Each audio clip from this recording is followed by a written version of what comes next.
What is your biggest non-academic, non-work related accomplishment?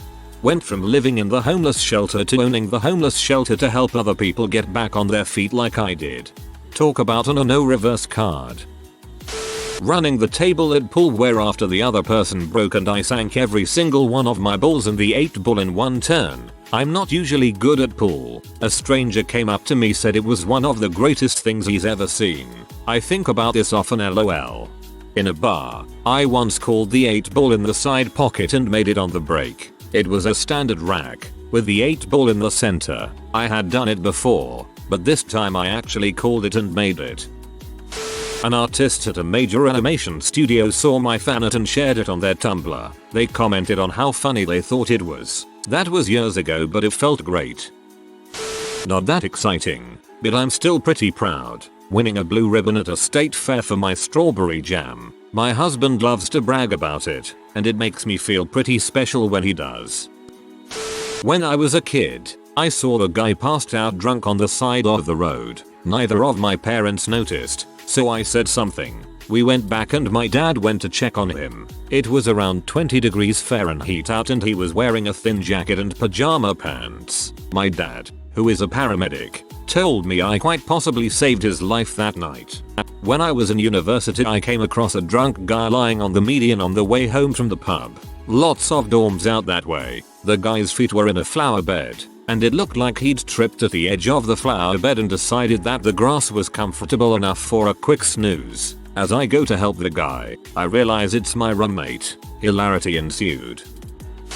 Growing veggies and herbs without killing them, and making pickles, jams, infused butter with the results. So that's pretty cool, I guess. That is my aim. To grow easy to maintain veggies, herbs, pickle cucumbers. I'll start small. Adopted my little sister, 16. When I was 21 after my father murdered my mother, helped her finish school and kept a room over her head till she was old enough to move out on her own. I'm so sorry that happened to your family. That was so selfless and responsible of you. Hope you and your sister are doing well. My stroke recovery. I can walk, use my left hand, and I can cook again. Things aren't perfect, but considering that I couldn't pick my head off of the pillow the day after last Christmas, I am doing fantastic. Congrats, dude. You beat death that day and are recovering. Wishing you good health. I stood up for myself with my family and set boundaries. Then I actually kept them. I had a very abusive and traumatic childhood. Standing up for myself when I was a child always resulted in pain of some kind. This was a huge step for me. I feel you. I have no idea how you managed to set boundaries and stayed with them, but it's an absolute achievement. Hope you will heal someday from your childhood. My stepkids removed the step portion of the label by asking me to adopt them as adults. They did the research to make sure it was doable, and I did all the paperwork on my own. And now I am dad of 3 rather than dad of 1. That says a huge amount about the relationship you forge with them and the kind of person you are. Congratulations on your family. I moved to a foreign country where I knew only one person and didn't speak the language and managed to independently make it, and now I call it home. Where do you live? I won the first Swedish Nationals in indoor wingsuit flying. It's also so far the only Nationals since the only tunnel is in Sweden, which makes it even sweeter. To be fair, there wasn't a lot of competition. Only one other team that were close to us. But I guess being part of the sport early on is part of the accomplishment, which makes it even sweeter. I saw a video on Adam Savage's tested YouTube channel all about tintype photography. I got obsessed with light and lenses and photosensitive chemicals and decided I wanted to build a working large format camera to help me understand how it all works. So I did. No plans, no prior knowledge, just researched what all the components were and designed and made them one by one. I'm 5 years clean from H at 25 years old. I was an addict from a young age, started with opioids at 16, and by the time I was 19 I was a junkie. Yay, this is mine too, except I'm a bit older. Started at 16 as well, was a junkie by 18. Needles at 21. Finally got sober at 27. Congrats, dude. I volunteer for an animal rescue. Last year, I vaccinated just under 600 cats and kittens. My only qualification is that I also shot a lot of drugs into myself in the 1970s. What a way to turn self-harm into something positive for the world. Also, thanks for doing the work, taking care of the creatures who need help.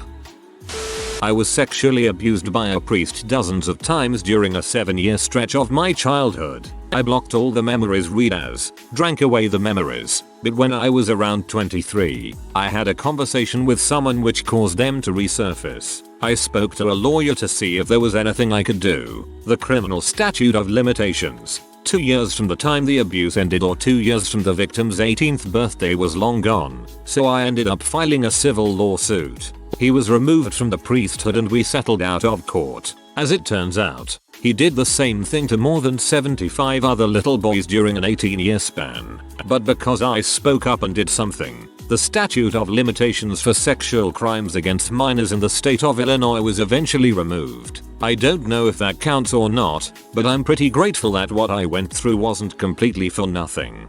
Holy crap, you indirectly changed the law. That is very badass. I am sorry that this happened to you, but well done for what you did. I hope you are good now.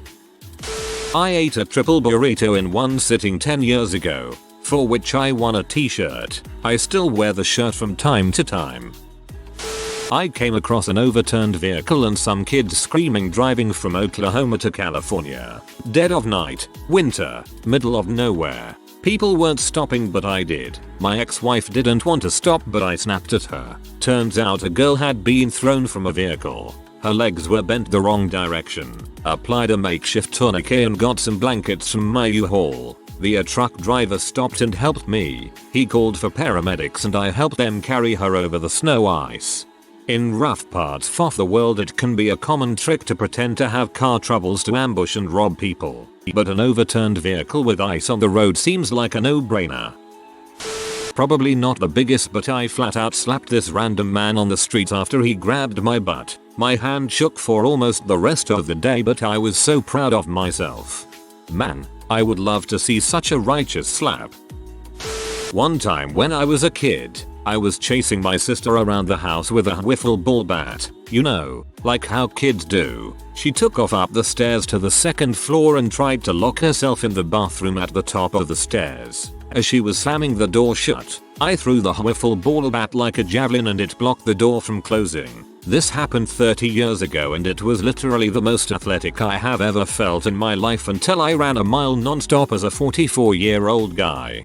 On the opposite end of the spectrum, I tried to throw a broom handle like a javelin through a doorway, no door, and missed entirely and broke the light switch cover next to the door.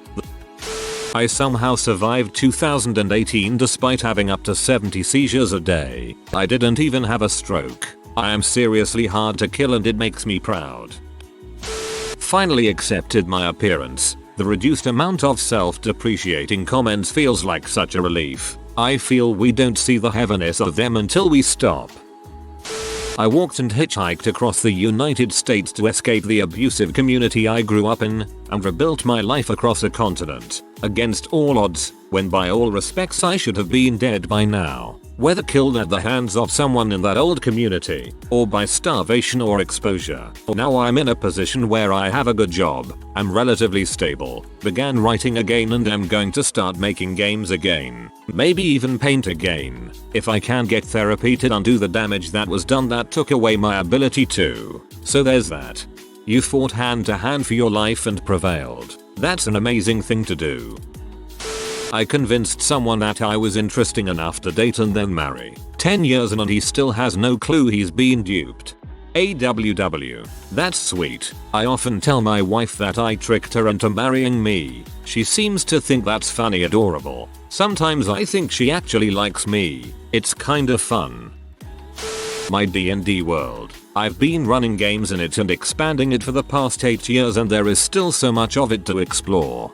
Hey, an 8-year-long world is something to be proud of. I've survived this long. LOL. I keep getting back up like those inflatable clown punching bags. Really sick as a child. They thought I had myasthenia gravis but it went into remission. IDK if that's what it was. Or if it was some other mystery autoimmune condition. As an adult I have celiac and Hashimoto's, so autoimmune conditions seem to just be my default. Had a spinal canal tumor which got removed. Then almost immediately they found an ovarian cyst the size of a golf ball, so I had surgery to get that whole mess removed. I have some chronic issues, but I'm alive, healthy, relatively, own my home, and managed to take care of my pets. I've also managed to keep up with a hobby, finally, and I decided this year to finally get my master's. I know it's an academic accomplishment, but I don't have the degree yet. It's just that I finally decided to get off my butt and better myself. Every time someone asks how I'm doing, I reply, I'm alive, and they chuckle thinking I'm cracking a joke.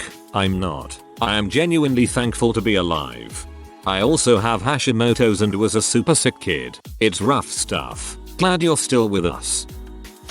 Since getting my driver's license, I always drove automatic. I live in Europe few years past and I needed to go to UK. I rented a car with manual, so I learned how to drive manual in UK. For me it's impressive as I hadn't too much of experience driving stick and zero experience whatsoever on driving other side of the road. So yeah, achievement unlocked, new skill acquired. D.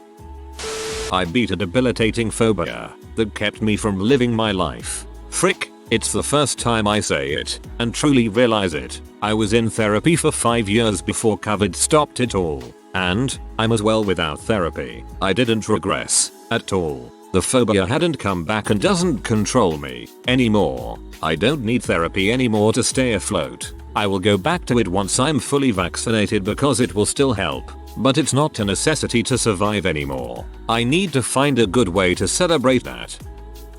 I beat anorexia. It's not something I talk about off Reddit because labels are sticky and no one looks at you the same way after you mention having had mental health issues. My wife is in this same boat. She has just recently started to open up about some of her mental health issues and we've been pleasantly surprised with how receptive people have been. Good work beating anorexia. That is a tough disease and it's so corrosive toward your self-esteem. My wife and I both are proud of you. I started working out in November with the goal of being able to pick up my Alaskan Malamute. He 8-year-old big boy. I'm 5 feet 1 woman. As of last week, I can't now lift and carry big boy. The way he looked at me afterwards, with that same face of puppy love and awe, made all the months of effort worth it. Former lapdog is lapdog once again. Dog tax. Technically occurred during school hours, but this is the only thing I remember, so PLZ no bully me. Back in middle school, somebody sitting a few rows behind me, for whatever reason, decided to chuck a pencil to the front of the classroom. But this pencil would fly directly above and to the left of me. For whatever reason, I subconsciously decided to reach out and grabbed it out of the air without knowing it was coming at me from behind. Was some weird superhero crap. I then proceeded to get yelled at by the teacher because I couldn't stop laughing. I count it as an accomplishment. I have a 2nd degree black belt. I earned it when I was 14 or so, 15, so it barely feels like my own anymore though. It feels like a lifetime ago. I helped my friend avoid homelessness. Got her out of prostitution. No offense to anyone who wants to do sex work, but it definitely wasn't what she wanted for herself. Helped her get a safe job with benefits. Helped her get the mental health care she needed. Helped her escape an abusive boyfriend several times, and more. Basically, I've helped people and been a really good friend, and that's all I really want for my life. Finishing a couple of marathons and 3 small, not Ironman, triathlons. I still have my marathon medals and triathlon race numbers tucked away. They are things I won't ever throw out, but I also don't display them as I don't need for everyone to see them. These races were for me. I starred in a documentary short film that won the Bill Murray Just for Fun Award at the 2018 Twin Cities Film Festival, an honor bestowed personally by Bill Murray. Probably something Parker related. I did the 16-foot jump that was challenging. Pretty much threw myself at it as hard as I could and landed really well. Haven't done a jump like that since. Could have freaking destroyed myself if I messed up the takeoff. Playing a live concert for the first time this last weekend. It was only for maybe 30-40 people, but it was a huge milestone for me. In 2011 I became a National Magic: The Gathering champion. I was so happy about the achievement and could barely believe it happened until I repeated the performance in 2019. I saved a woman from a terrible man. It was St. Patrick's Day and I'd just gotten done with my bartending shift, so it was around 2 AM. I was hungry, so I went to this really popular burrito place. One of the few places open at that time. Because of the holiday it was packed. Drunk people clogging up the restaurant and spilling out into the street. As I walked up, I noticed this guy making his way away from the crowd, caveman carrying a woman. She looked very drunk, but no one was paying much attention. As soon as they caught my eye, he stumbled and dropped her and she hit her head hard and then just lay there. He started to try and pick her up again and I ran over to stop him, since I was worried she'd hurt her neck. He was immediately defensive, and I just got this real bad vibe from him. She was conscious, but barely, and unintelligible. I asked him if she'd taken anything and he said no, so I said okay, well then I'm calling an ambulance because she can't even talk. And he said no, that's not from a head injury. He just remembered he'd given her some muscle relaxers cause her ankle was hurting, which is also why he was carrying her. He said his van was nearby and he'd just drive her home. I said, oh, so you're friends with her? And he said yeah, they were on a date. I asked what her name was and he said Jackie. Well, she had her wallet on her and I opened it up and it said an entirely different name. I think Samantha. I'm like, no way does he know her. And the whole time he's just pushing me to let him take her, saying that she wanted to go home with him. I should just mind my own business, she was fine. Blah blah blah. Luckily at this point people at the restaurant are starting to notice. So I call over to ask if anyone can come help, if anyone had a medical background. A couple of girls start to come over and as soon as they do he gets real angry. Tells me I'm a deadbeat and that he'd be coming back with his friends. And takes off. The girls, who were nurses, called an ambulance and waited with me. And I never saw that sucker again. I shudder to think what would have happened if I hadn't looked over and seen him drop her. It's nothing great, but I've been meditating for the past 6 days without missing a day. I've never been able to go past 2 days, so that's my most recent accomplishment.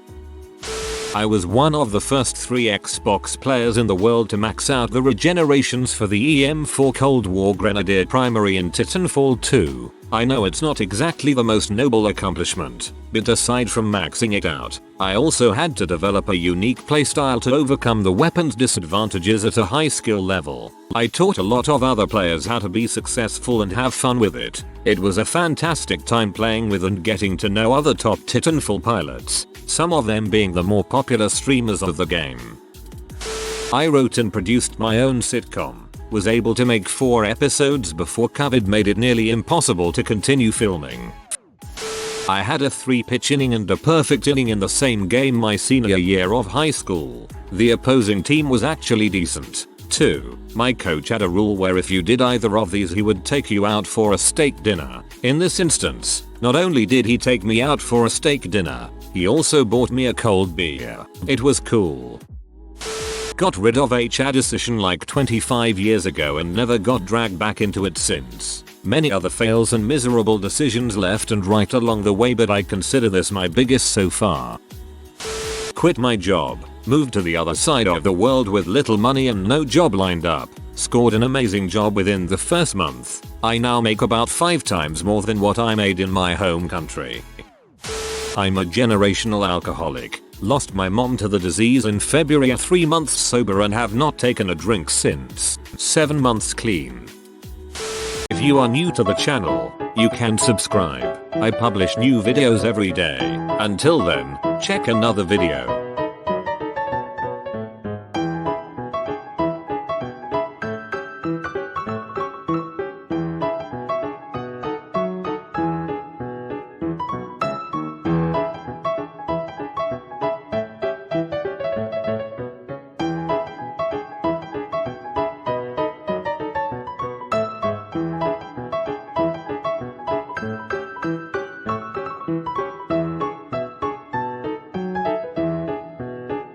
Bye for now.